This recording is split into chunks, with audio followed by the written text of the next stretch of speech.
Hello guys, എല്ലാവർക്കും പുതിയൊരു വീഡിയോയിലേക്ക് സ്വാഗതം. അങ്ങനെ ഇന്ന് ഡിസംബർ 18 നമ്മുടെയൊക്കെ ജനപ്രിയ നായകൻ ദിലീപിന്റെ ബഹബബ എന്ന് പറയുന്ന സിനിമ റിലീസായിരുന്നു. എന്തായാലും ഞാനും പോയി കണ്ടു. സിനിമ ഒരു രക്ഷയില്ല, ഒന്നും പറയാനില്ല. നമ്മുടെ ലാലേട്ടനും ദിലീപും ഒക്കെ ചേർന്നിട്ട് അങ്ങ് അഴിഞ്ഞാടി എന്ന് തന്നെ പറയാം.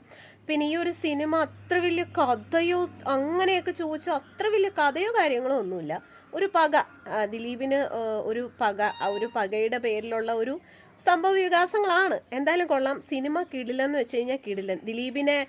ദിലീപ് നടിയെ ആക്രമിച്ച കേസിൽ കുറ്റവിമുക്തനാണെന്ന് കോടതി വിധി പറഞ്ഞിട്ട് പോലും അത് അംഗീകരിക്കാത്ത കുറെ എണ്ണങ്ങൾ ദിലീപിനെ തകർക്കാനും ദിലീപിനെ തൂക്കിക്കൊല്ലാനും നടക്കുന്ന കുറെ ആൾക്കാർക്കൊക്കെ ഉള്ള ഒരു തിരിച്ചടിയും ഒരു മറുപടി തന്നെയാണ് ഈ ഒരു ദിലീപിന്റെ ഈ ഒരു തിരിച്ചുവരവും ഈ ഒരു സിനിമയും. എന്തായാലും ഒന്നും പറയാനില്ല, ദിലീപിന്റെ ഒരു രണ്ടാം ജന്മം എന്ന് തന്നെ പറയാം. ആ ഒരു സിനിമ ദിലീപിന്റെ ഒരു തിരിച്ചുവരവ് തന്നെയാണ്. അതോടൊപ്പം തന്നെ നമ്മുടെയൊക്കെ പ്രിയപ്പെട്ട നമ്മുടെ ലാലേട്ടനുമായിട്ടുള്ള ആ ഒരു എന്താ പറയുക, അണ്ണൻ തമ്പി ആ ഒരു കോംബോയാണ് ഈ ഒരു സിനിമയിൽ.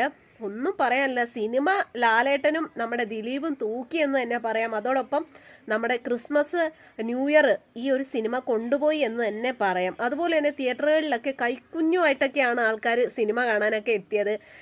ജനപ്രിയ നായകൻ എന്ന് പറയുന്നത് ദിലീപായിട്ടിട്ട പേരല്ല, നമ്മൾ ജനങ്ങൾ ഇട്ടുകൊടുത്തൊരു പേരാണല്ലേ ജനപ്രിയ നായകൻ എന്ന് പറയുന്നത്.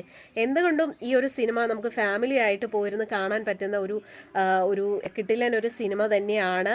ഒന്നും പറയാനില്ല, അഴിഞ്ഞാട്ടം എന്ന് തന്നെ പറയാം. ലാലേട്ടൻ്റെയും ദിലീപിൻ്റെയൊക്കെ അങ്ങ് അഴിഞ്ഞാട്ടം തന്നെ. പിന്നെ ഇതിലെ വില്ലൻ കഥാപാത്രം എന്ന് പറയുന്നത് വേറെ ആരുമല്ല, നമ്മുടെ വിനീത് ശ്രീനിവാസനും അതുപോലെ തന്നെ നമ്മുടെ ബൈജു ആണ്. അതുപോലെ ധ്യാൻ ശ്രീനിവാസനുണ്ട്, സലിംകുമാറുണ്ട്. അങ്ങനെ ഒരു താരനിര തന്നെ ഈ ഒരു സിനിമയിലുണ്ട്. എന്തായാലും കൊള്ളാം, ഒരു രക്ഷയില്ല, പടം കിടിലൻ. എന്തായാലും ഈ ഒരു പടം കാണാൻ പോകുന്നവർ എത്രയും പെട്ടെന്ന് പോയി തിയേറ്ററിൽ പോയി കണ്ട് ആ ഒരു സിനിമ എക്സ്പീരിയൻസ് ചെയ്യുക.